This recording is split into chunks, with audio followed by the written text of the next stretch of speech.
Hello, everybody. Welcome to this month's Leadership Book of the Month. We will be talking about Rebel Talent pretty soon, and I'm Kelly Byrnes. Welcome, Dave and Bret. So, Kelly, Dave, you want to hi. do an intro first?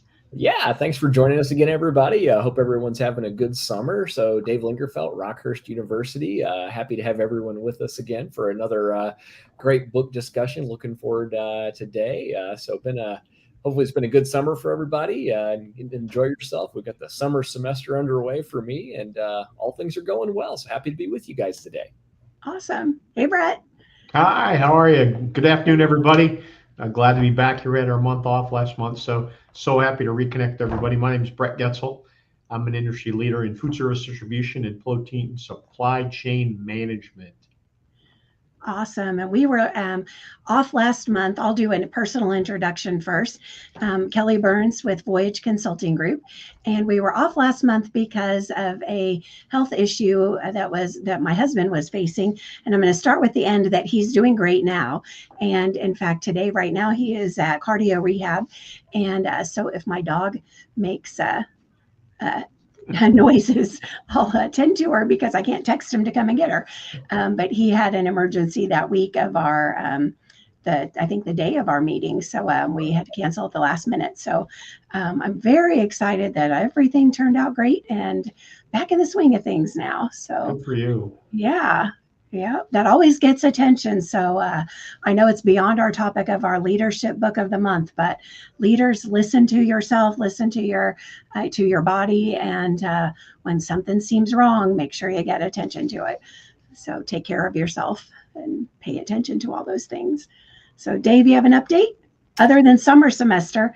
And Nothing majorly new to report on the professional side. Like I said, things are going well. Got a little bit of time at the lake last week and got to unplug and recharge. So spend some time with some friends and good family and enjoyed it. So just kind of plugging away here. So happy to be with you guys. Nice. Is your summer? How many summer classes do you have?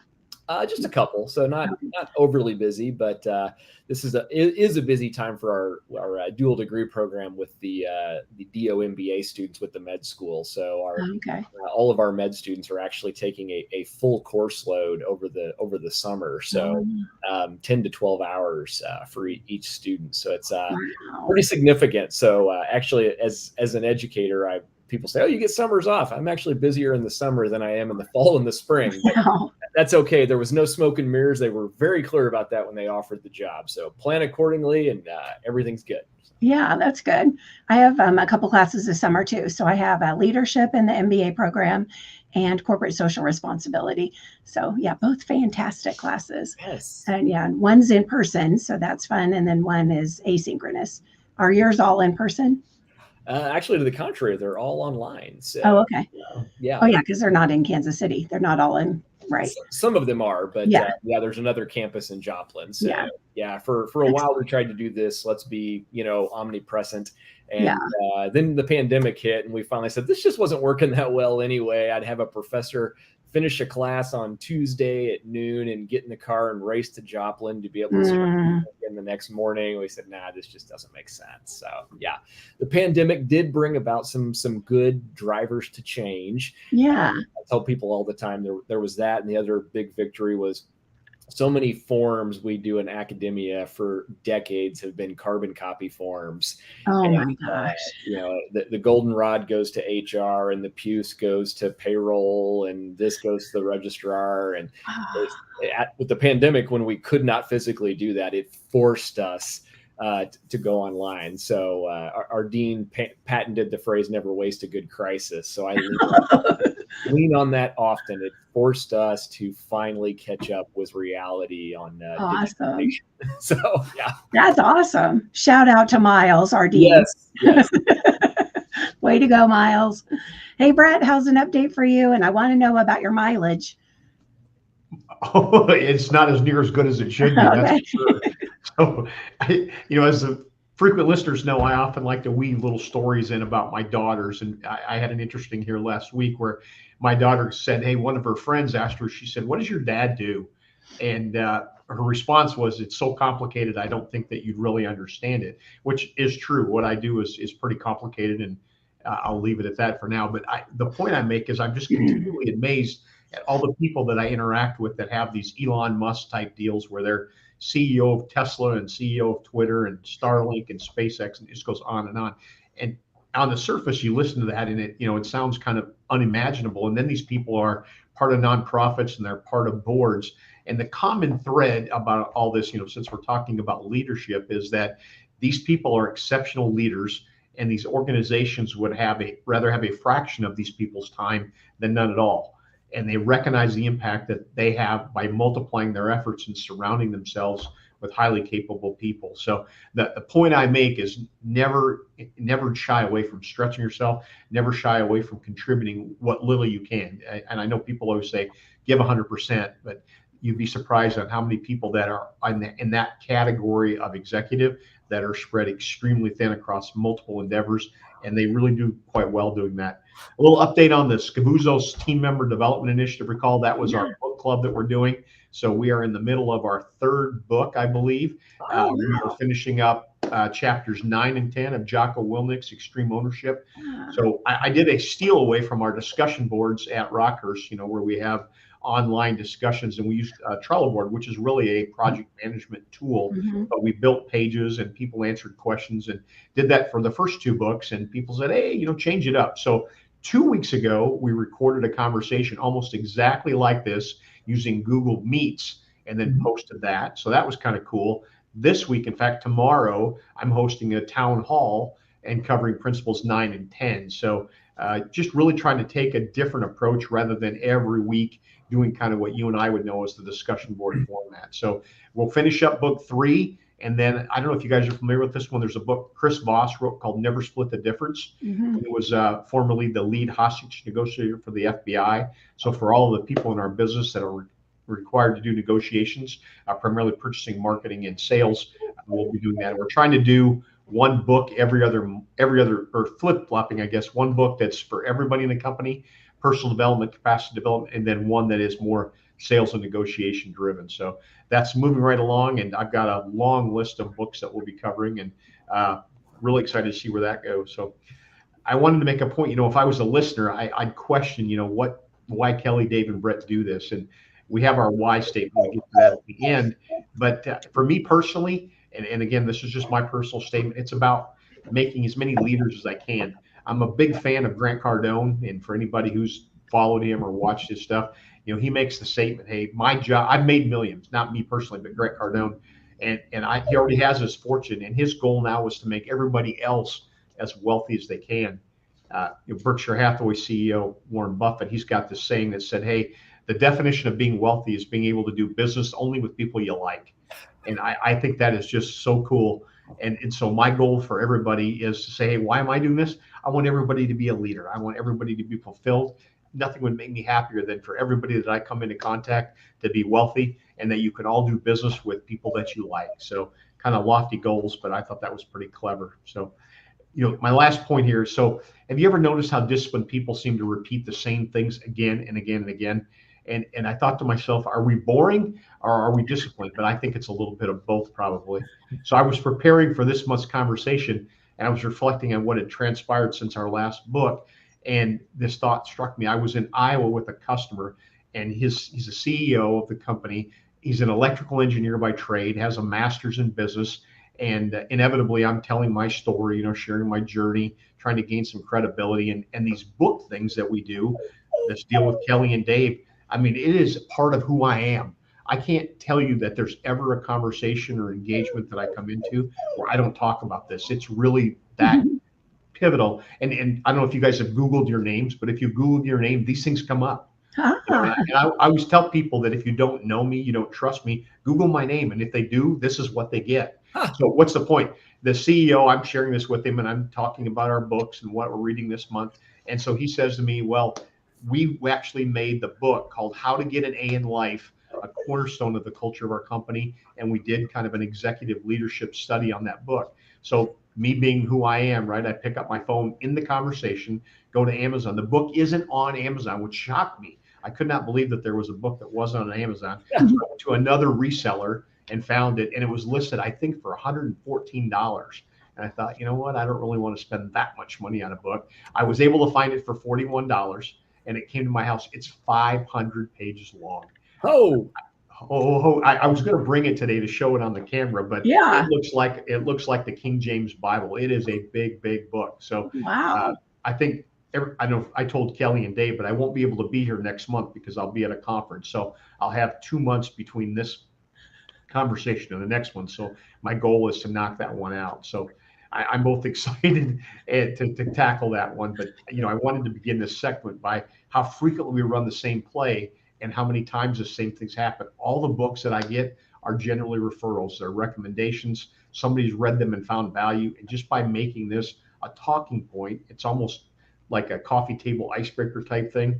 I'm just telling you, it is just amazing how this happens again and again and again and again. So kind of for what it's worth. So those are my updates. Pretty good month, Kelly. Back to you. That's awesome. Well, and you know how our names get out there with all of this is by the this is finished and gets posted, the admin that puts it up there, my admin puts our names on there. So here's an interesting story. I got an email I did a podcast a year ago, and I got an email from a guy who's a professional, I don't know what he'd be, a host or something, but he connects guests on podcasts. And I have a call with him tomorrow morning, and I don't know where that's going to go. I mean, I don't know what his expectations, but I don't know how many more engagements I need to be speakers on podcasts. But it was one of those things where just out of curiosity, which curiosity killed the cat, I had to take the appointment. So I'll have that update the next time I see you guys. Well, and let us know how that big book goes. I don't know that it'll be one of our leadership book of the months, but it's a big one. It sure is. And when we started this, I actually started Kansas City's first leadership book of the month back 15 years ago. And there wasn't one in town at all. And Starbucks out at 119th, they let me host it there. And they provided all the coffee and the snacks and stuff, for free. And we had a leadership book of the month. I'm still connected with some of the people that came. And I would print little cards, and they would put it by the register. And I think this was even before, I'm sure the internet was around and emails and stuff, but maybe not before cell phones and stuff. And people would come, and you didn't have to register or anything, just show up, read the book or not, and it was free. And so it was pretty good. So these I started in 2020, I think, or 21. Bret, we started in 21. You joined at the end of that year, and I'd done a couple earlier than that. And then we were talking in class about it. You came in to be guest speaker. We were talking about it in class. Mm-hmm. You finished my semester and then came in as a guest speaker the next one, and hauled in as a guest speaker this whole 50 books or more, maybe, this whole thing of all these books for the class to show all of these books that you're reading. So yeah. Well, I shared your story about the funeral where the person who had passed gave the books as gifts. Yeah. I know my daughters will do that. I'll guarantee I love that. I guarantee that'll happen. I know my husband wants to do that. He's like, can we have a time?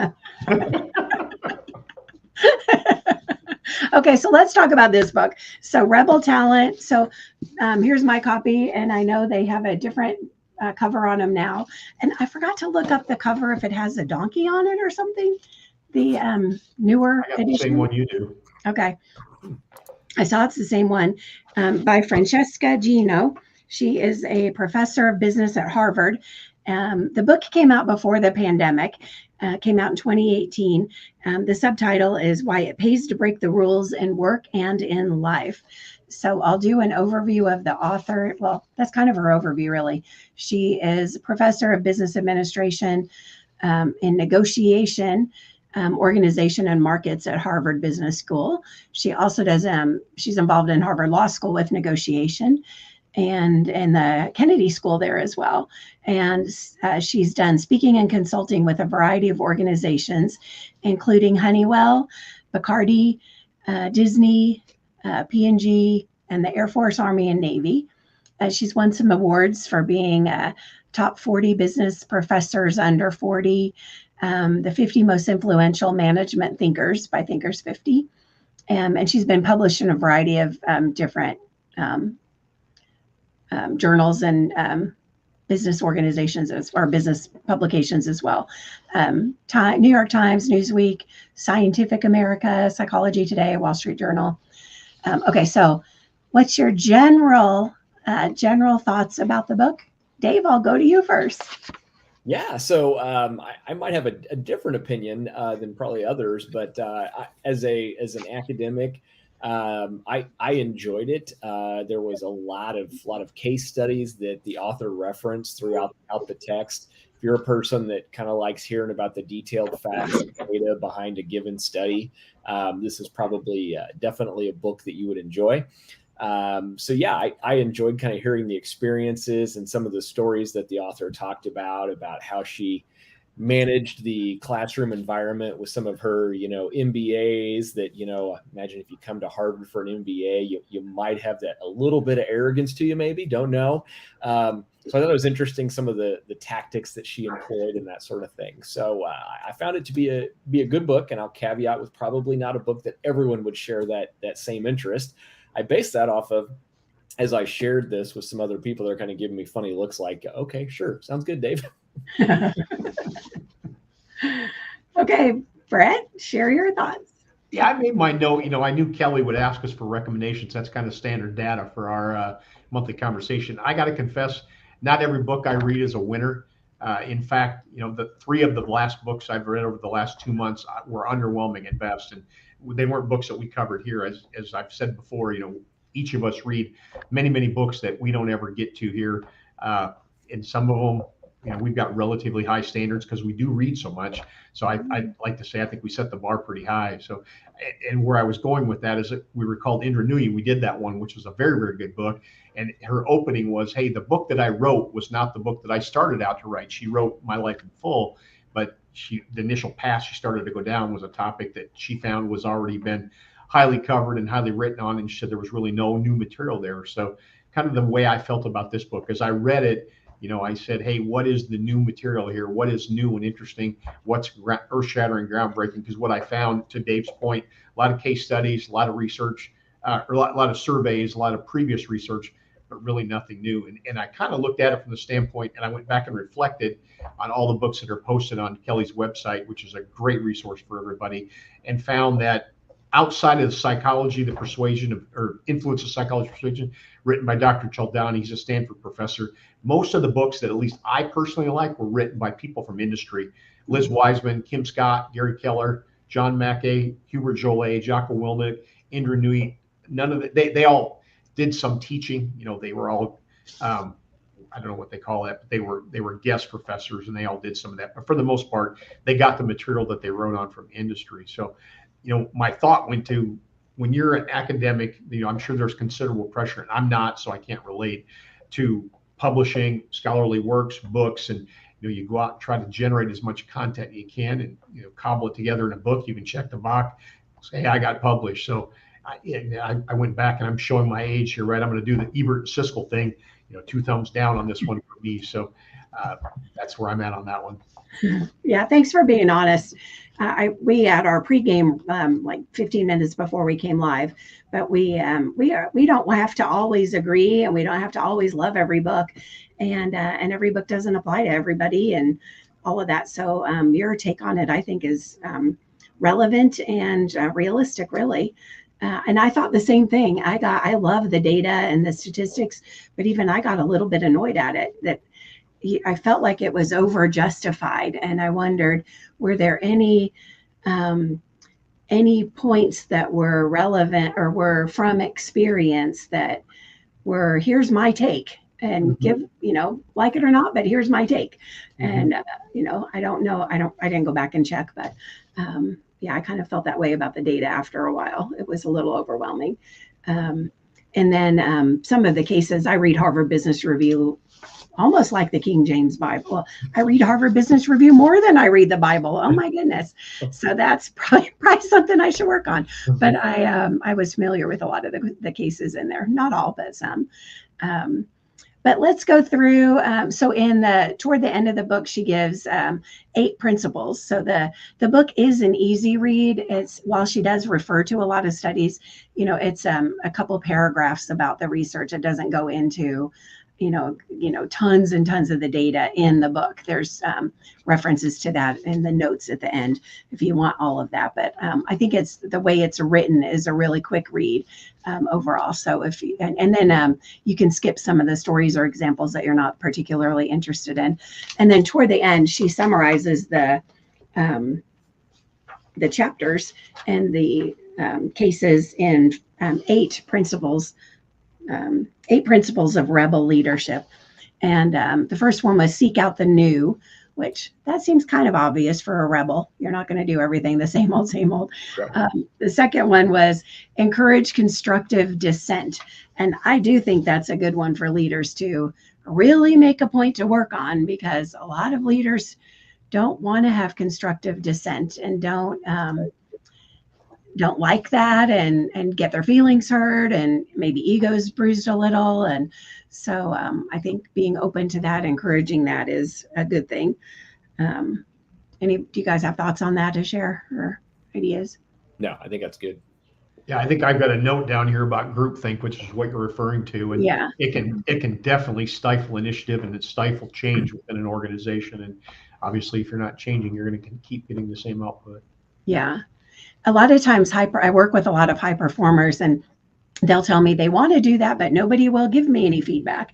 And so a lot of times they're asking, well, what could I do differently, or what could I do better?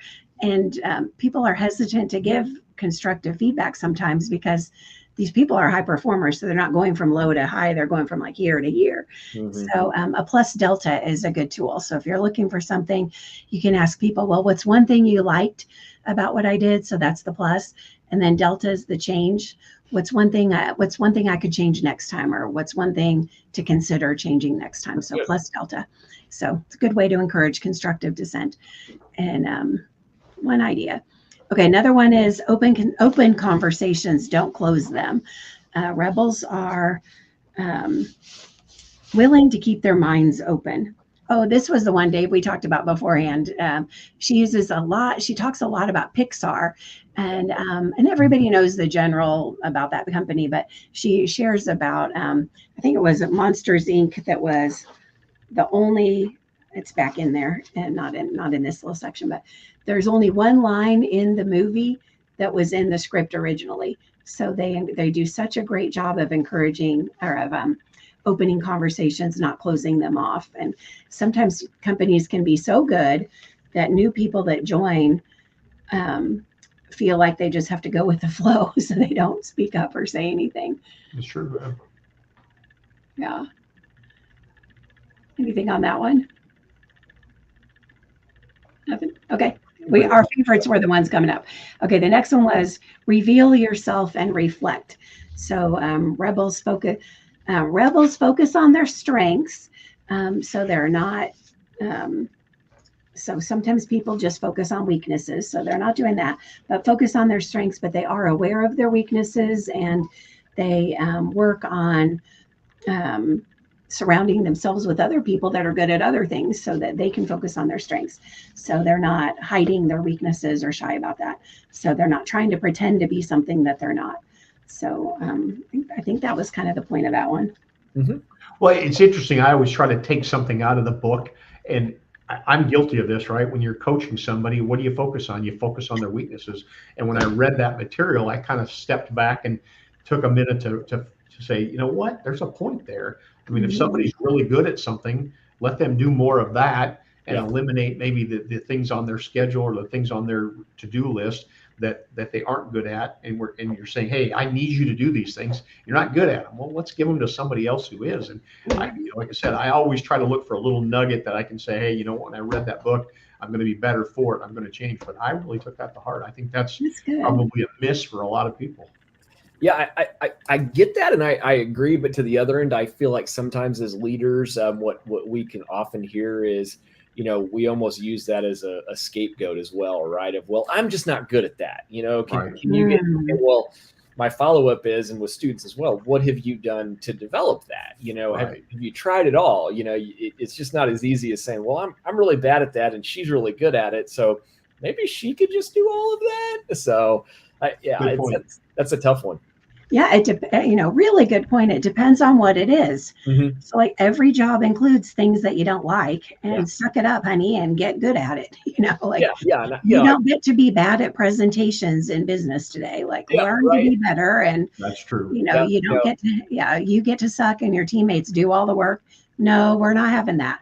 Yep, that's something, I steal from Bret here, how he gives a lot of great examples about his daughter. Daughters, I do the same with mine, where, Dad, I really, she got a cat, a year ago, and she goes, I really don't like to clean the cat's litter box. And I said, well, nobody does. You're not going to find anybody that's going to enjoy that. Right. And the deal with you getting a cat was you would clean the cat's litter box. So I'm not going to do it for you. But I said, knock out that task first thing in the morning, right. Get out of bed, have that thing done before 7 a.m. and you don't have to look back. You're done for the day. You don't have to worry about it. Oh, all right, Dad. So, now she religiously gets up almost every morning, Monday through Friday. She's good. Saturday, Sunday, maybe not as much, but and gets it done. So get that ugly thing, off the calendar. Yeah. I'm a to-do list person. So same. I put my ugliest task first on the list, and by the time that first cup of coffee is gone, I want to be elbow deep in that task and get on the list. So and every job that you'll ever have will include things that you don't like to do or that you're not the greatest at. Some of the other leadership lessons will tie into that as well. The example she talks about here ties back to Doug Conant from Campbell Soup, and he did a great turnaround there many years ago. And the reveal yourself part, I think maybe that's something I'm not so great at, to share personal things all the time. And, you have to be true to who you are and share that, and not be afraid to be vulnerable and share updates. And, I think and I agree with you. I think that's easier done in a one-on-one and in a group meeting. So then what I think it does is it forces people to get in that one-on-one environment. And I'm thinking of myself right now. I mean, I go to a staff meeting and everybody's in an environment, right? We're sitting around a table, and then everybody goes back to their office. And unless we go to that other person's office or we stop at the water cooler, and I'm thinking of how Apple or Steve Jobs wanted to build Apple with all of the, offices funneling towards the bathrooms in the middle, so they had to interact. But that. It doesn't. I mean, my point in saying this is, hey, when you're in a staff meeting, when you're in a board meeting, that's not the time to get vulnerable. I don't. That's believe, right. That's right. So find the appropriate time, but again, you have to be deliberate about forcing yourself to have those engagements, because they won't readily present themselves unless you're deliberate about it. And didn't we talk about that book? We did Brene Brown last year, didn't we? We did, yeah. Yeah, because that Dare to Lead. Yeah, people took that vulnerability in the wrong text. So look up that video, because we talked about that. I can feel my heart rate get up just thinking about that. It makes me so, it's annoying. Okay, the next one is learn everything, then forget everything. Successful rebels do understand the importance of fundamentals and rules and knowing how to do things, but they don't just turn off their brain to follow the rules. And I have a great example of this with, I had a CEO once tell me that, we're so smart here. And once we've decided our SOPs and we've decided our procedures, we don't ever want to look at those again. I know, right? I was shocked. Like, okay, maybe you don't look at them every month or two or even every year, but those SOPs are fine as long as everything else in the world doesn't change, but things change. So you need to update your technology and update your carbon copy forms.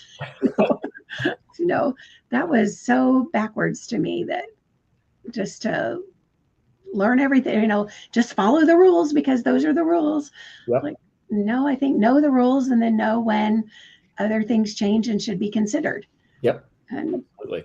Yeah.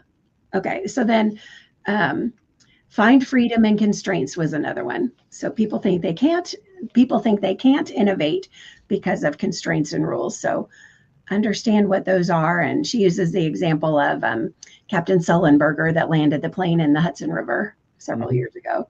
And he knew what the rules were, but he had to figure out how to land that plane. Yeah. When somebody else would have just only sought to land at some concrete landing strip. But he knew he wasn't going to make it to one of those. Yep. One of my examples of that is with attire. So I kind of keep my wardrobe and all of that pretty simple so I don't have to think about it. So I find a lot of freedom in that. My capacity can be filled up with other things. I don't have to think about that. You guys have other examples for that one? Or thoughts? Yeah, I had one year that, success, and this is just kind of what I learned in a conference one time, but successful people have three characteristics. Primarily, this is salespeople. They're curious, they're competitive, and they're comfortable talking about money. And, Gino, the author, she highlighted how the principle of curiosity took it to an interesting approach of reframing the mindset from, and I thought this was really cool, from what should I do? In other words, you've got a mindset of looking at one simple thing to what could I do?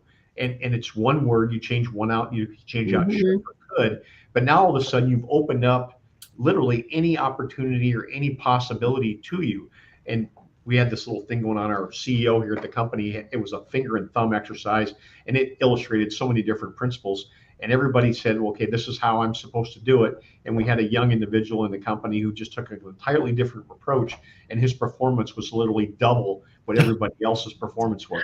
And again, it highlights this, what should I do? Everybody thought they should do it this way. And then his mindset was, well, what could I do? And his performance, again, was literally 50% better than anybody. And again, it's just that mindset. And we talk often on the broadcast about mindset. And, she spent a lot of time talking about Sully, obviously. And his thing was, hey, every flight is a learning opportunity. What did I learn? What can I learn? And I spent a little time writing about this idea of what in the business we call a post-mortem, and in the military, guys know I'm a veteran, it was called an after-action review. I think we all get in that mindset of, hey, what am I going to do today? What am I going to do tomorrow? And we forget to reflect on what we did yesterday and what were the lessons learned. And it kind of ties into what Sully did, right?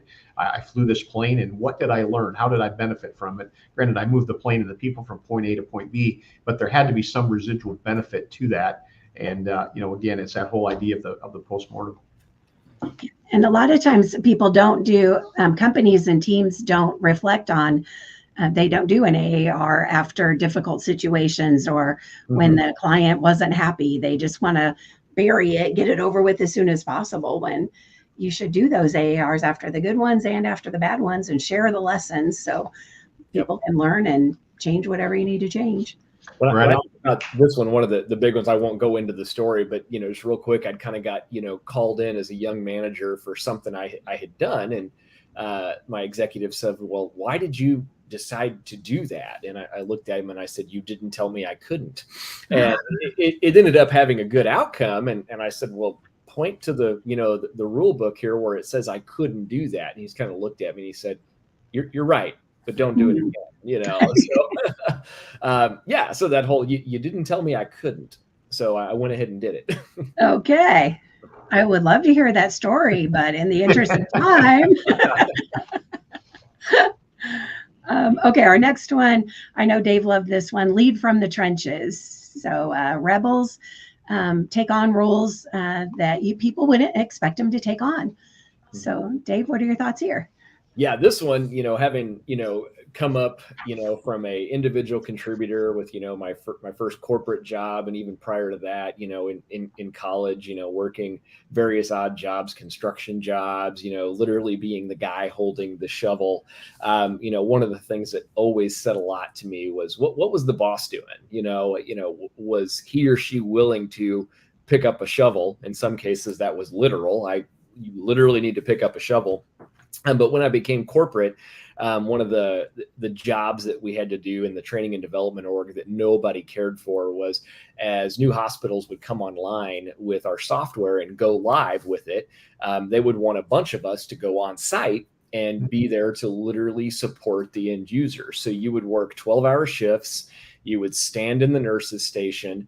There wasn't a nurse to be found or a doctor to be found that was happy about a new system. As they were learning, their productivity was absolutely horrible. And they even put you in this, ugly vest that made you highly visible to everybody. And I always joked, this wasn't my vest, this was my target. So everybody knew that this was the guy to beat up on. Really arrows at you. Yeah, and we all hated doing it, but we had to. They were long days. It was emotionally draining. And we hit a span where we had several of these conversion events. And the guy all the way up, the chief learning officer, sent a message out and said, guys, we've got a lot of these events coming up. I need everybody to sign up for some of these, travel and go do it. And he said, I've signed up for 3 of them myself.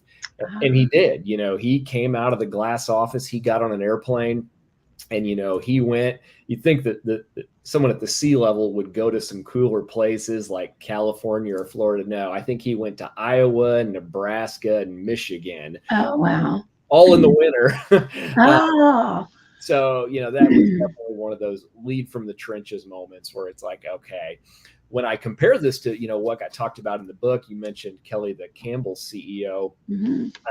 It said he literally bought a pedometer, strapped it on, and had the goal to travel 10,000 steps a day. It's like, oh, okay, that says a lot about leadership.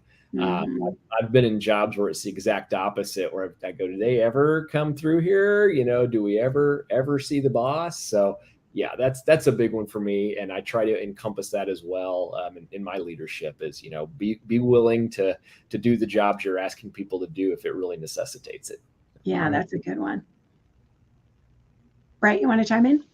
Yeah, I had 2 parts here. I'm not a student of Napoleon Bonaparte. I've learned more about him probably reading this book than I knew when I started. I probably should go back and spend some time because it was more impressive, I think, than what I expected. But it talked at length about all the different things he did while he was a leader. So, I know it's an overused cliche that if you keep doing what you're doing, you're going to keep getting what you're getting. And I don't want to put myself in the same category as Napoleon Bonaparte by any stretch. But the point I was making is Gino detailed in infinite detail about how Napoleon approached the whole military endeavor differently.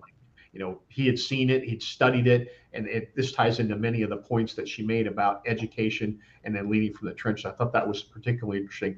One other one, which I just used this the other day, and then I read it in the book. So interestingly enough, my daughter, she's studied for the CPA, and I came to her the other day and I said, what are you doing? And she said, I'm studying. And I looked at her and I wanted to put a twist on it. I said, well, rather than studying, I said, can I suggest to you that you're investing? And she looked at me with that, looking at your dad kind of look that you probably got. And no, I'm studying. I said, no, you're investing. And she didn't really care for that. But then as I'm reading the book, Gino, the author, goes into this engagement, I guess the best way to say it, between President Jack Kennedy and the janitor at NASA, which I've used that before. And Jack Kennedy, the president, walks up to the janitor and says, hi, I'm Jack Kennedy. What are you doing? And the janitor replies, Mr. President, I'm helping put a man on the moon. And, not every job is glamorous. We're talking about being in the trenches, right? A lot of this has to do with perspective, whether it's glass half full, glass half empty, whether it's just simply a reframe, whatever the case is. But it's all about attitude. And I just thought, that Jack Kennedy thing that I read in the book, and I've read that many, many times, I thought that really applied. Mm-hmm. Yeah, that was great. And I used that recently too with everybody's not the engineer on the rocket that's going to the moon, so some people need to be in accounting and some people are in payroll or in HR or marketing or whatever, like. And for all of you accountant and payroll and marketing people, high five to you. Yeah, exactly. Right. Yeah. Thank you. I'm taking that on. Yes. Like we need all of them too. And so I think knowing what your purpose is and how your purpose there contributes to the bigger picture of the organization. And that's what leaders need to make sure people can make that leap, that people get that. When employees think that their only job is helping the C-suite get their bonuses, that's not inspiring. Nobody's going to be working extra for that. So, leading, helping people see that link. Doug Conan did that really well. One other point on the leader with the trenches, Dave, that had made earlier in the pregame was, I loved how you worded to, and I think you said it here too, was that people lead from the trenches is don't ask people to do things that you wouldn't do. But sometimes people think that don't ask people to do things that you can't do. Like as the leader, you shouldn't be able to do every job that reports up to you. The higher you go, you'll have different jobs reporting up to you. That the low entry level jobs are different now than they were 25 years ago, 30 years ago when I started my career. They're not the same. So I would still do those jobs, but they're just different. I don't have the same skills that people need to have those jobs right now. So not an ego thing, but a skill thing. So I think that's her point. Okay, the last one on the of the 8 is foster happy accidents. So too often people believe their success depends on a hierarchy of command and control, and rebels instead see the value in fostering happy accidents. So the workplaces that cross-pollinate. So Bret brought up Steve Jobs bought the building for Apple, the initial one, and was going to tear it down and have all the different departments in all the places. But it was created, the original building had like a courtyard in the middle.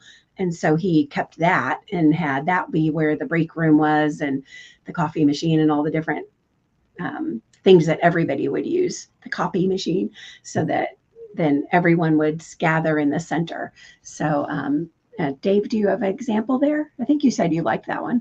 Yeah, I love this one, because with innovation comes failure, right? And what I've said constantly to young programmers, young engineers is, you'll throw, 10 things on the wall and 9 will fall off, and that 10th one, it's like trying to nail Jello to the wall. But when it finally sticks, it's something incredible. And every successful innovator, and I study innovators in technology, they have had so many failures. And, sometimes those failures are brilliant. We've brought up, Jack Welch on this call before, the former CEO of GE that started, entry level, and early on in Jack's career, he blew up a chemistry lab, a GE chemistry lab. And, if you're reading through that point in the book, knowing the end game that he eventually went on to lead GE for, I think, 20 years, so he blew up a building and he continued to advance in his career. And yeah, that's what innovation is all about. We make mistakes, and, most importantly, we learn from them. So I think what we take away from this as leaders is your people are going to make mistakes that turn out poorly. They cost the company money. They result in a loss. What did we learn? How did we figure this out? And kind of, Bret, you had mentioned, the whole after action report. My field of healthcare, unfortunately, when somebody dies as a result of medical error, medical treatment, we step back and go, what did we do wrong? We document that, and we figure it out. So there's so much to be learned from our accidents. And I think about, I didn't have, what was the line? I didn't have a ton of failures. I had 9,000 ways a light bulb didn't work. Yeah. And don't fire the guy that blew up the lab. Now you want to benefit from the mistake. Yeah, that's right. Now you want to capitalize on that lesson. Yeah. Right. Yeah. Another way I looked at this was with people, with networking. And, sometimes people can think of networking as so canned or like phony or whatever. And the one other thing I lead every month is Culture Matters. And it's a forum where people that are interested in company culture get together and we have a topic teed up and then have conversations about it. But this woman that had come for a while, a few years ago, named Evelyn, she has changed jobs since, and she had me speak with her organization recently in their conference.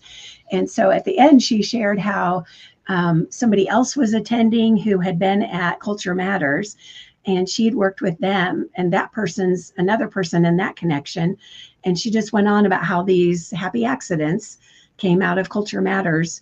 And I didn't know all of these connections, and I hadn't physically seen her in like 3 years, or 4 years, I think, over 3, because it was pre-COVID, and just kept in touch. And then I got to be with her at her big conference and get to share the day with her people. And but just these networkings, you never know if you're open to putting people together and creating these connections in a genuine way and meeting people and being open to that, a lot of cool things can happen when cool people meet each other. Absolutely. Look for those opportunities. Yep. Any other thoughts on happy accidents? I had a point here actually it was on the open conversation that I kind of keyed on this section that Gino had about the Stanford professor who had their students defend their answers to questions. And every student had a different answer, but they could defend them passionately. And, I thought that really kind of hit a nerve, not a nerve in a good way, about the fresh perspective that we get from outside resources and specifically boards. And, well-run boards are industry experts that have a unique and fresh perspective to a specific challenge that's facing a business. And, not unlike these Stanford students, they have different solutions to the same problem. And, the point here is to consider the value in gathering all that input, as Kelly talked about the networking and getting all that, both internal and external sources, and then really weighing those against the best possible solution. And as I read that and put that all together, I could see the threads of the could-should conversation again.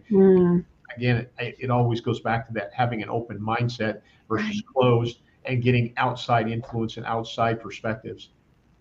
Yeah, right on. She lists some of the talents of rebels as novelty, being open to new, curiosity, Bret, I think you mentioned, perspective, diversity, and authenticity. And she ties that into engagement, which that's a way that anybody that leads could benefit from this book, as these thoughts for these 8 principles are ways to engage people deeper and better into your organization. And then consider, could you have too many rebels, and what does that look like? I had that thought too. Well, she had a couple of key points, and I didn't write them all down, but she said rebel leadership means fighting our natural human urges for comfortable. And we all talk about, being comfortable, being uncomfortable. Yeah. And she had another point about, rebels know themselves and are aware of their limitations, but don't believe there are limits, which I agree. So here's my kind of closing point here. I'm one of those people that my daughter says, Dad, you're just not right. And I'm one of those people who reads the introduction. I read the preamble, the prelogue. I read the epilogue. I read the closing comments. So I'm kind of testing you guys. There was actually a survey that you could go online and take. But I took it. You did? What were you? I'm Climber. I was too. You were? I was too. Yeah. So did you take it, Dave? I have to confess, as I've admitted a few times on these meetings, I do the audiobook. Oh, that's right. Yeah. So the audiobook, Bret does read the preamble and everything. So I did hear it, and I was truthfully, I was mowing the lawn when I started this book a month ago, and I was like, I got to go back and do that, and I never made it. I'll post the link with the video when I post the video. I'll post the link. www.rebeltalent, it's free.org, and it's kind of fun. I whenever I take those surveys, I always try to look for the patterns, and Dave's and Dave, he probably picks up on it really quickly, but I was really curious to kind of see what they get. But but it's interesting, Kelly, that you were a climber. That's what I was as well. Yeah. Hey, and for the record, Bret, when you talked before about your daughter and you wanted her to change her studying to investing, Dave and I both were like, hey, that's great. We were both in support of that. I grant you the license to use that at your discretion. We were in support of that, so we think she'll come around and she'll see the value in it eventually. Yes. And we hope everybody sees the value. Them, hey, you're not studying this week; you're investing. We hope everybody sees the value in these conversations and continues with your leadership journey and investing in yourself as you navigate that. So we need to pick our July book, so we'll have that conversation, and I'll post it for you on LinkedIn. I think that's where I usually post it. I'll post it on LinkedIn and Voyage Consulting, voyagecg.com also. And we invite you to receive our email. So it has the updates about the leadership book of the month. It also has Culture Matters, and anybody that watches this would be welcome to attend that as well. So any last minute comments on this one? Bret was a thumbs down. Dave, where did you fall on it?